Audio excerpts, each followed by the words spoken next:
Shaker Sport 2010. ሰላም ጤና ይስጥልን፣ እንደምናላችሁ የተከበራችሁና የተወደዳችሁ የሸገር ስፖርት ዊዝ አበበ ግደይ የዩቲዩብ ቻናል ቤተሰቦቻችን በያላችሁበት እጅግ አስደሳች ጊዜን እያሳለፋችሁ እንደሆነ ተስፋ እናደርጋለን። መልካሙን ሁሉም ለናንተ እንመኛለን። ታዲያ ይህንን ሸገር ስፖርት ዊዝ አበበ ግደይ የሚለውን የዩቲዩብ ቻናላችንን ሰብስክራይብ አድርጉት፣ የደውል ምልክቱን ተጫኑትና አዳዲስ ፕሮግራሞችን ስንለቅ መልእክት ይድረሳችሁ። ላይክ በማድረግ እንዲሁም ደግሞ ሊንኩን ለሌሎች በማጋራት በተከታዮች ቁጥር እንድንበዛ የምንሰራቸው ፕሮግራሞችም ብዙ ሰዎች ጋር እንዲደርስ የምታደርጉትን ጥረት አጠናክራችሁ ቀጥሉ እንላለን። እስካሁን ላደረጋችሁልን ድጋፍ፣ እገዛ እና እኛን ለማንቃት ለሄዳችሁት ርቀት በሙሉ ምስጋናችን ትልቅ ነው። በጣም እጅግ በጣም አድርገን እናመሰግናለን። ወደ ሁለተኛው ሐሳባችን እንሂድ። ይህንን የዛሬውን ጨዋታ ከዩናይትድ አንግል ደግሞ እንነጋገርበት። ማንቸስተር ዩናይትድ እና ማይክል ካሪክ በዛሬው ጨዋታ የተሻለ ውጤት ለማምጣት ምን ማድረግ አለባቸው ወይም ምን ቢያደርጉ የእውነት ያዋጣቸዋል የሚለውን በምክንያት ለማየት እንሞክር። ሳምሪ ይሄንን ለካሪክ ይሄንን ለዩናይትድ ተጫዋቾች መምከር የሚፈልግ ሰው በምክሩ ውስጥ ማንቸስተር ዩናይትድ ዛሬ በማንቸስተር ሲቲ ላለመሸነፍ ከመጫወት ይልቅ ማንቸስተር ሲቲን ለማጥቃት ቢመርጥ ይሰራለታል፣ ያዋጣዋል። የተሻለ በጎ ውጤት ለማምጣት በሚደረገው ጥረት ላይ በደንብ አድርጎ ያግዘዋል ነው። ግን ትንሽ እንደማስታወሻ ማይክል ካሪክ እና ጋርዲዮላ ካሪክ እንዳሰልጣኝ ሆኖ ጋርዲዮላን የሚገጥምበት የመጀመሪያው አጋጣሚ አሁን ይህንን አንርሳ። ነገር ግን ካሪክ የማንቸስተር ዩናይትድ ተጫዋች ሆኖ ጋርዲዮላ ደግሞ የባርሴሎና አሰልጣኝ ሆኖ ተገናኝተዋል።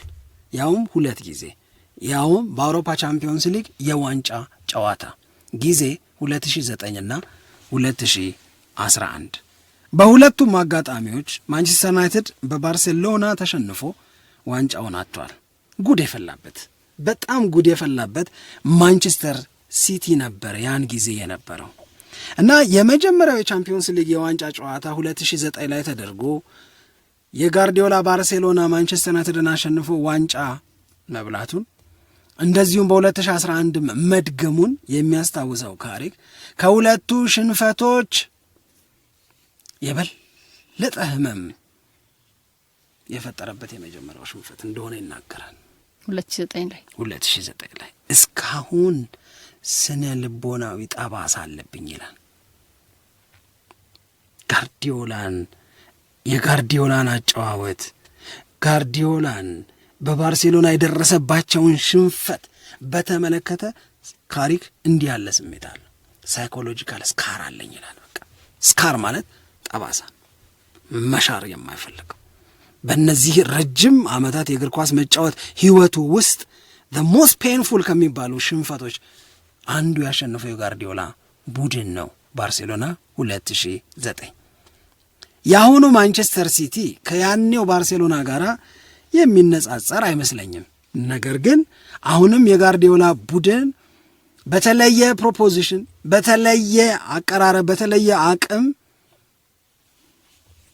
ተጋጣሚዎቹ ላይ ብልጫ ሊወስድ ተጋጣሚዎቹን ድራሻቸውን ሊያጠፋ ይችላል። ይህንን ደግሞ ምን ክደው አቅም አይደል።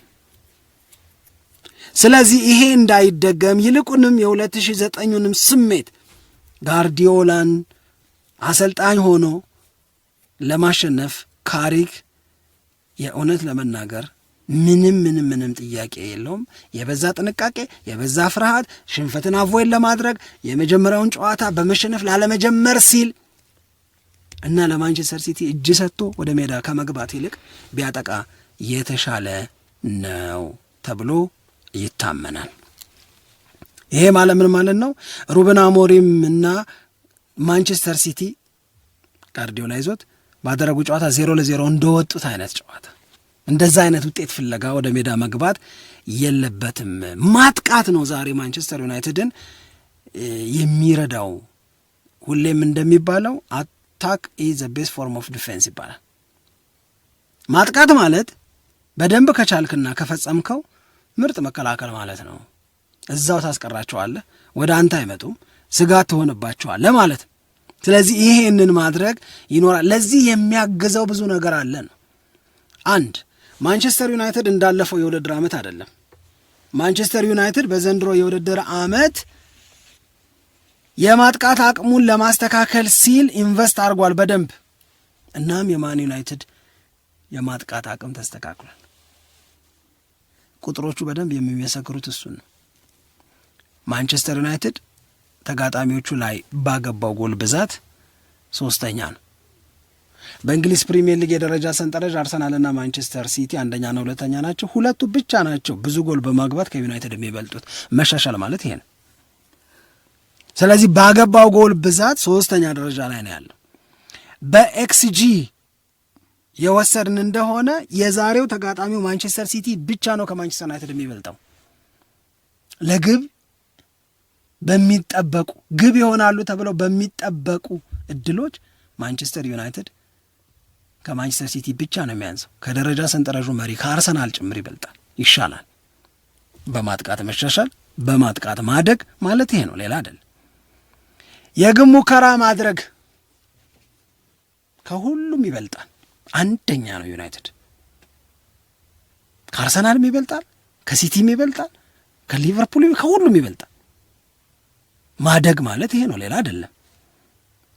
ኢላማውን የጠበቀ ሙከራ፣ አንዱ ሙከራ ሁሉ ተግበስብሶ ተቆጥሮ ነው 1ኛ እንዳንባል፣ ኢላማውን በጠበቀ ሙከራም 1ኛ ነው ማንቸስተር ዩናይትድ፣ የሚያክለው የለም። ማደግ ማለት ይሄ ነው። የተጋጣሚ የግብ ክልል ውስጥ ኳስ መንካት 4ኛ ነው። ማደግ ማለት ይሄ ነው። ስለዚህ የማንቸስተር ዩናይትድ አቅም በእነዚህ ነገሮች በሊጉም የተሻለ ስለሆነ በተሻለው አቅምሽ መከላከል ላይ ስለ ዩናይትድ የሚሰማንን ስሜት ሁላችንም እናውቃለን። በተሻለው አቅምሽ ፌስ ማድረግ የተሻለ ነው። የመጀመሪያው ሲምፕል አሰምሽን እሱ ነው። ቦልድ ፋክት ነው። አሁን መሬት ላይ ያለ ሀቅ ነው እየተናገርን ያለ ነው። ስለዚህ ማንቸስተር ዩናይትድ አፍተር ኦል ከነዚህ ሁሉ ጨዋታዎች በኋላ በማጥቃት እንቅስቃሴ በደንብ ኢምፕሩቭ ማድረጉን በደንብ መሻሻሉን እናያለን። የውጤት ኢንኮንሲስተንሲ ቢኖርም ያሸንፋል በተባለባቸው ጨዋታዎች ላቻ ቢወጣም ቢሸነፍም የተጠበቀውንና የተፈለገውን ያህል ባያሸንፍ ማንቸስተር ዩናይትድ በማጥቃት ረገድ ያለውን እያደገ የመጣ ኳሊቲ ግን በደንብ አድርገን የምናምነው መሆን አለበት ነው። ስለዚህ ይሄ የሚታመን ደረጃ ላይ የደረሰውን የማንቸስተር ዩናይትድን የማጥቃት አቅም ካሪክ ነግሌክት ሊያደርገው አይችልም፣ አይገባም። የተሻለ ነገር የሚፈልግ ከሆነ በዛሬው ጨዋታ ላይ ነው። ምክንያት 2 ተጫዋቾች ተመልሰውለታል። ብራያን ኤምቤሞ አለ፣ አማድ ዲያሎ አለ፣ ብሩኖ ፈርናንዴዥ አለ። ስለዚህ ከተወሰኑ ጨዋታዎች በፊት ለዳረን ፍሌቸር ያልሆነ ከተወሰኑ ጨዋታዎች በፊት ለአሞሪም ያልነበረ በረከት ካሪክ አለው። በማንቸስተር ዩናይትድ የማጥቃት አቅም መሻሻል ውስጥ አሁን ያልናቸው ተጫዋቾች ድርሻ አላቸው። ስለዚህ በተሟላው የማጥቃት አቅም ወደ ሜዳ የመግባት በነ አማድ መመለስ፣ በነ ኤምቤሞ መመለስ፣ በነ ብሩኖ ፈርናንዴዝ መመለስ እድሉን አግኝቷል። አዎ ደግሞ ሼሽኮም ተመልሷል። 3ኛው ምክንያት ነው። አሁን የተጎዱት መመለሳቸው ነው። 3ኛው ምክንያት አሁን አንቺ ያልሽው የቤንጃሚን ሼሽኮ ፎርሙን ማግኘት። ቤንጃሚን ሼሽኮ ባለመቻል በአልሆነለትም ነው ስሙን ስናነሳ የነበረው አይደል? አሁን ግን ባለፉት 2 ጨዋታዎች 3 አግብቷል። 3 ማግባቱ ብቻ ሳይሆን ሙከራዎቹ፣ ጥረቶቹ አሪፍ ናቸው። ስለዚህ ይሄም ደግሞ የልብ የሚሰጥ ነው። 4ኛው ምክንያት ደግሞ የሚሆነው ብሩኖ ፈርናንዴዥ ብዙዎች በሆነ በሚሉት 10 ቁጥር ቦታ ላይ መጫወት ይችላል። አሁን ያ ነጻነት አለ። ምክንያቱም የኮቢ ሜይኖ የመጫወት እድል አሁን እንደ አሞሪም አይደለም። በካሪ ጊዜ የብሩኖ ፈርናንዴዝን ቁጥር ንገሪን። እሺ ልክ ነው። ትልቅ ምክንያት እንደሚሆን እንዲገባን ብዬ ነው። አዎ ከሁሉም በላይ ደግሞ ብሩኖ ፈርናንዴዝ አሁን በ10 ቁጥር ቦታ ላይ የመሰለፍ እድል የሚሰጠው ከሆነ የሚያገኝ ከሆነ በካሪ ጊዜ በጣም ወደፊት ተጠግቶ የመጫወት ነጻነትንም አብሮ ያገኛል።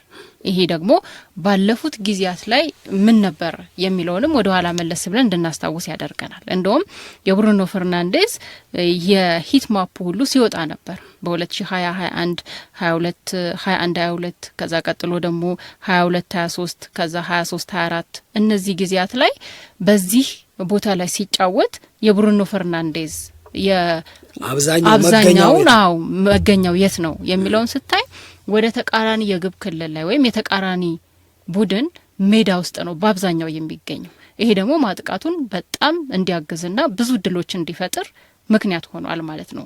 በሩበን አሞሪም ጊዜ ማለትም በ2024 25 እና 25 26 ደግሞ ብሩኖ ፈርናንዴዝ ወደ ኋላ ተመልሶ አብዛኛው ጊዜ በራሱ የመጫወቻ ሜዳ ክልል ላይ ያሳልፋል። እኔ ብሩኖ ፈርናንዴዝ እንደዚህም ሆኖ በማንቸስተር ዩናይትድ ቤት ውስጥ አውትሻይን አድርጎ የወጣ ተጫዋች እንደሆነ እናውቃለን። ወደ ኋላ ተመልሶ እየተጫወተ መከላከሉንም እያገዘ በራሱ የሜዳ ክልል ላይ ብዙ ጊዜም እያጠፋ ቢሆን ብዙ ድሎችን የሚፈጥር ጎል የሚያስቆጥር እና ማንቸስተር ዩናይትድን በቻለው አቅም ከፍ እንዲል ያደረገ ነው። ግን ደግሞ የበለጠ እድል አለው ማለት ነው። አሁን በካሪ ጊዜ ከራሱ የሜዳ ክልል ወጥቶ እንዲጫወት ነጻነቱንም ያገኛል ማለት ነው። ይሄ ደግሞ ለማንቸስተር ዩናይትድ ትልቅ ጥቅም ይዞ እንደሚመጣ ምንም ጥርጥር የለውም። ለማንኛውም ግን ከቁጥሮቹ ጋር በተያያዘ ብሩኖ ፈርናንዴዝ በ2025/26 የውድድር ዓመት አሲስት በማድረግ እሱን የሚበልጥ የለም፣ አንደኛ ነው። 8 ለጎል የሚሆኑ ኳሶችን አመቻችቶ ለቡድን ጓደኞቹ ሰጥቷል።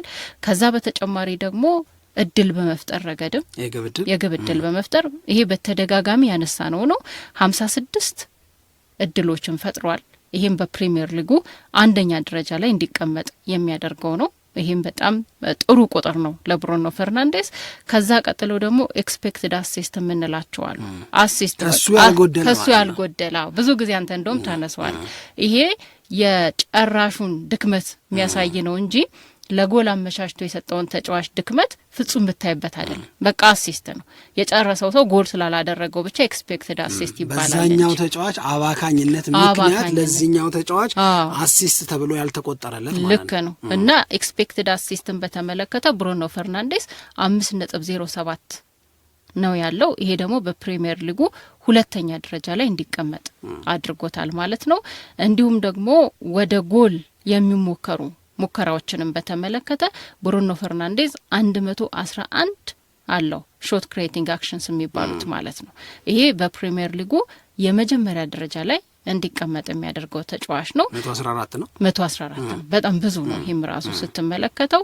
ከዛ ደግሞ ስሮ ቦልስ አቴምፕት የሚባሉትንም በተመለከተ 18 ቁጥር አለው። ይሄ ደግሞ የመጀመሪያ ደረጃ ላይ እንዲቀመጥ ያደርገዋል እና ይሄ ብሩኖ ፈርናንዴዝ ብዙ ጊዜ ቁጥር ማንስተን ብንናገር የጨዋታ ኢንቮልቭመንቱንም ብናይ በየጨዋታው ላይ የሚፈጥረውንም ተጽዕኖ ብናይ የመጀመሪያ ደረጃ ለማለት የሚያስገድደን ምንም ነገር የለም። በጣም የተሟላ ተጫዋች ነው።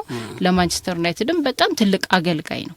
አሁን የበለጠ እድልና ቦታ ሲፈጠርለት ደግሞ ምን ሊያሳይ ይችላል? በነገራችን ላይ ሳምሪ አሁን ያነሳሻቸው ቁጥሮች በራሱ የመጫወቻ ምርጫው ላይ አውት ኦፍ ፖዚሽን ተጫውቶ ያስመዘገባቸው መሆኑ አንድ ዝም ብሎ ያስደነግጣል። የዚህ ልጅ ዋጋ በቃ በደንብ መረዳት የሚያስፈልግ ይመስለኛል። ይኸውልሽ አሁን በ8 ቁጥር ቦታ ላይ እያጫወቱት ነው ይሄንን ሁሉ ቁጥር በፕሪሚየር ሊጉ አንደኛ አንድ ነገር ላይ ብቻ ሁለተኛ ደረጃ ላይ የተቀመጠ በሌሎች በሙሉ አንደኛ ግን ከናቹራል ፖዚሽኑ ውጪ እየተጫወተ ነው ይሄ ቁጥር። አንዳንዶቹ ቁጥሮች ደግሞ አይደለም በእንግሊዝ ፕሪሚየር ሊግ በአውሮፓ 5 ትልልቅ ሊጎች ላይ ከሚጫወቱ ሌሎች ተጫዋቾች ጋራም ብታነጻጽሪው የሱ አንደኛ ነው። ስለዚህ ከሙይናው ወጣ የተለየ ሚና የተለየ ቦታ ሰተሽው እንዲህ ያለ ቁጥር ካስመዘገበ አሁን በማይክል ካሪክ ውሳኔ ወደ 10 ቁጥር ሚና የምትመልሽው ከሆነ ኦፌንሲቭ ኮንትሪቢዩሽኑ ወይም በማጥቃት እንቅስቃሴው ላይ የሚጫወተው ሚና ምን ያህል ሊያድግ እንደሚችል መገመት ከባድ አይሆንም። አንድ እሱ ነው። ሁለት ይሄንን ልጅ በተመለከተ እኔ ዛሬም ነገም ትናንትም የምለው አንድ ነገር ነው። ከፈርጉሰን በኋላ ዩናይትድን የተቀላቀለው ምርጡ ተጫዋች ብሩኖ ፈርናንዴዝ ነው። ማንቸስተር ዩናይትድ እና ብሩኖ ፈርናንዴዝ አንድ ላይ ይያሉ ማንቸስተር ዩናይትድ የፕሪሚየር ሊግ ሻምፒዮን ሲሆን ላናይ እንችላለን። ለምሳሌ ዛሬ አሰልጣኝ ሆኖ ወደ ሜዳ የሚገባው ካሪክ 5 የፕሪሚየር ሊግ ዋንጫን አሸንፏል። እንዲህ ያለ ታሪክ ላይኖረው ይችላል ብሩኖ ፈርናንዴዝ። ነገር ግን እንዲህ በዛ ያለ ዋንጫ ላሸነፉ የዩናይትድ ተጫዋቾች የሚሰጥን ክብር ሳታጎዲ ልትሰጩ የሚገባው ሰው ማለት ብሩኖ ፈርናንዴዝ ነው። እግዚአብሔር ምስክሬ ነው የምልሽ። እሱ አላጎደለ፣ ዩናይትድን ያጎደለበት በተለያዩ የተሳሳቱ ውሳኔዎች፣ በተለያዩ የተሳሳቱ እና ልክ ያልሆኑ ሂደቶች ብሩኖ ፈርናንዴዝ ላይ አግድሏል። ኤኒዌር በአውሮፓ ኤኒዌር ቢሄድ ይሄ ልጅ በክብር ላይ ክብር ሊቀዳጅ ይችላል። አሁን እድሜው 30 ምናምን አልፎላ ውሉን አፍርሼ ልውሰደው እያለልሽ ነው ባየር ሚኒክ። ምክንያቱም በዚህ ደረጃም ከሚና ውጭ እየተጫወተም በተለየ ቦታም እንዲጫወት እየተደረገም ለዚህ ልጅ ቁጥሮች አልቀነሱ። ስለዚህ ክሪኤቲቭ በመሆን የግብ ዕድሎችን በመፍጠር እንዲህ ያለ በሊጉም እንዲህ ያለ በሌሎች የአውሮፓ ትልልቅ ሊጎችም ላይ ካሉ ተጫዋቾች ጋር ሲነጻጸር ጥሩ ቁጥር ያለው ተጫዋች ካያዝሽ ለምን አታጠቂ? ለዚህ ነው ዛሬ ማይክል ካሪክ ካወቀበት ማጥቃት ይሻለዋል። በማጥቃት ነው ፌስ ማድረግ ያለበት ማንቸስተር ሲቲን የሚባለው። አይ ካለ እከላከላለሁ ካለ የራሱን የመከላከል አቅም አንድ የማንቸስተር ሲቲን የማጥቃት አቅም ራያን ቼርኪ፣ ሃላንድን፣ ሴሚኒዮን፣ ዶኩን እና ሌሎችን እንዴት እንደሚያቆማቸው አስቦበት ይደር። የእውነቴን ነው የምነግርሽ፣ ከባድ ነው ለዩናይትድ የሚጠቅም አይደለም። በአንጻሩ ብትገለብጪው ዩናይትድ አሁን በዘረዘርናቸው ለመዘርዘር በሞከርናቸው የማጥቃት አቅም አሪፍ ከሆነ ማንቸስተር ሲቲ በመከላከል እነማን ናቸው ያሉት ብቲ 21 እና 20 ዓመት ጎረምሶች አሉት። ነኩሳኖቭ ናቸው። እነዚህ ልጆች በጋራ በፕሪሚየር ሊግ ያላቸውን ኤክስፒሪየንስ ብትወስዱ 11 ጨዋታ ነው። ተጋጣሚሽንም አናላይዝ ማድረግ አለብሽ። are they in their best condition? በመከላከል በማጥቃት ላይ እንደሚያስፈራው ማንቸስተር ሲቲ ነው ወይ አይደለም። ስለዚህ የነሱ የመከላከል አቅም አስፈሪ ካልሆነ ያንቺ ግን አሪፍ ከሆነ ለምን አታረጊው? መከር ነው። አዎ ልክ ነው። ማንቸስተር ዩናይትድ ያለውን በጣም ጥሩ የሚባለውን የማጥቃት አቅም በሲቲ የመከላከል ድክመት ላይ መግለጥ ይችላል እና የሚያዋጣው ደግሞ እሱ ነው። ይሄ በጨዋታው ላይ መሆን አለበት ተብሎ የሚታሰብ ነው። እንግዲህ ማይክል ካሪክም ምንም ከፔፕ ጋርዲዮላ ጋር በአሰልጣኝነት ለመጀመሪያ ጊዜ አሁን ቢገናኝም ግን ደግሞ ማንቸስተር ሲቲ ምን እንደሆነ ፔፕ ጋርዲዮላ ምን እንደሆነ የተሻለ እውቀት አለው፣ በደንብ ያውቃል። ለዛ ደግሞ የሚመጥነውን ዝግጅት አድርጎ ወደ ሜዳ ይገባል ተብሎ ነው የሚጠበቀው። በጣም አሪፍ ጨዋታ እንደሚሆን ተስፋ እናደርጋለን። ይመቻችሁ ነው የምንለው ለአድማጮቻችን በሙሉ። አርሰናል 2-1 ያሸንፋል። ሳምሪ የቅድሙን ጨዋታ 2-1 እንዳልሽ ተቆጥሮብሻል። 2-1 በጣም የጎል ቁጥር እንዳስቀምጥ በጣም ፈለክ፣ ግን አሁን እኮ ተሳሳትሽ ለማለት ነው አይደል? እሺ በያ ራስሽ 2-1 እንዳልሽ ይቆጠራልሽ። እሺ ይሁን 2-1 ይቆጠራል። የአርሰናል እና የኖቲንግሃም ፎረስት 4-1 እሺ አርሰናል 4-1 ብላለች። እኔ 2-1 ብያለሁ። አብራችሁን ስለነበራችሁ በጣም አድርገን ነው የምናመሰግነው። ሸገር ስፖርት ዊዝ አበበ ግደይ የዩቲዩብ ቻናላችን ላይ ግምታችሁን አስቀምጡ፣ ከቻላችሁ አሸንፉንና ተሸለሙ ነው የምንለው። በጣም አድርገን እናመሰግናለን። ቀን ይቀራችሁ። ውብ ሆኖ ይቀጥል። ኢትዮጵያ ለዘለዓለም ትኖር።